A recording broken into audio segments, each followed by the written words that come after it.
কষ্ট করলে মিষ্টি মিলে, কষ্ট করলে অবশ্যই মিষ্টি ফল অবশ্যই মিলবে। তেমনটাই হচ্ছে আফগানিস্তানের প্রতি। এই আফগানিস্তান দলটা কিন্তু অনেক কষ্ট করছে, যেটা বলার বাইরে। তাদের প্রত্যেকটা খেলোয়াড় অনেক ভালো লাগে। তাদের প্রতিটা খেলোয়াড় বোলিং দেখলে আমি কই অন্য অন্য দলের থেকে আফগানিস্তানের বোলিং এত ভালো, এত ভালো।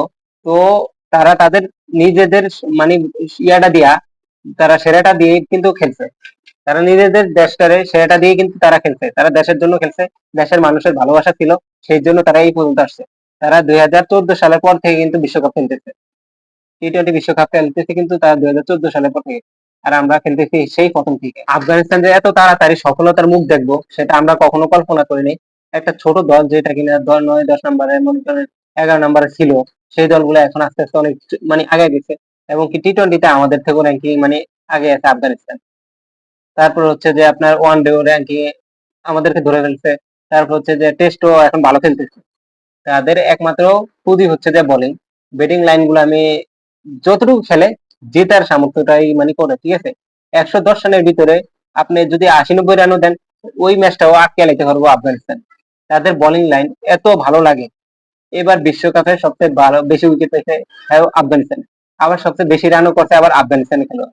চিন্তা করছেন তারা কতটা মানে দেশপ্রেমিক, কতটা দেশের জন্য খেলে। এরকমই তো দরকার। ইন্ডিয়া আর হচ্ছে ইংল্যান্ড, তারা কিন্তু টি-টোয়েন্টি বিশ্বকাপ নিচ্ছে, কিন্তু সাউথ আফ্রিকা নিতে পারে না। আর আফগানিস্তানও নিতে পারে না, কারণ আফগানিস্তান বলেন আর সাউথ আফ্রিকা বলেন, সাউথ আফ্রিকা কিন্তু অনেক ভালো খেলে।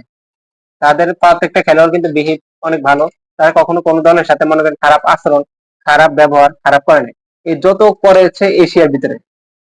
আমি ওয়েস্ট ইন্ডিজকে কিন্তু অনেক সাপোর্ট করি। ওয়েস্ট ইন্ডিজ দল আমার ফেভারিট একটা দল, একমাত্র ক্রিস গেলের জন্য। আর ওয়েস্ট ইন্ডিজের খেলোয়াড় গুলা আমার অনেক পছন্দ, অনেক ভালো খেলে। আর হচ্ছে আফগানিস্তান, সাউথ আফ্রিকা আর পাকিস্তানও আছে, কিন্তু পাকিস্তানের দলটা আমি অতটা সাপোর্ট করি না, কারণ হচ্ছে ওদের ভিতরে অনেক অহংকার, হিংসা। ইন্ডিয়ার ভিতরে অহংকার, হিংসা। এশিয়ার ভিতরে যে কয়টা দল আছে সবগুলোর ভিতরে হিংসা আছে। যেমনকি বাংলাদেশের খেলোয়াড়ের ভিতরে অনেকেরই হিংসা আছে, কিন্তু এই হিংসা থাকলে কি হবে, তারা তো আর উঠতে পারে না। আফগানিস্তানের দলের ভিতরে হিংসা আছে দুই একজনের, কিন্তু তারা তাদের মানে সেরাটা দিয়ে খেলে, ঠিক আছে। তারা হিংসা করার যোগ্য আছে, এর জন্য তারা হিংসা করতে পারে, এটা কোনো সমস্যা না। কিন্তু ইন্ডিয়া তো ওদেরকে তো দেখতে পাই না আগের দিনও।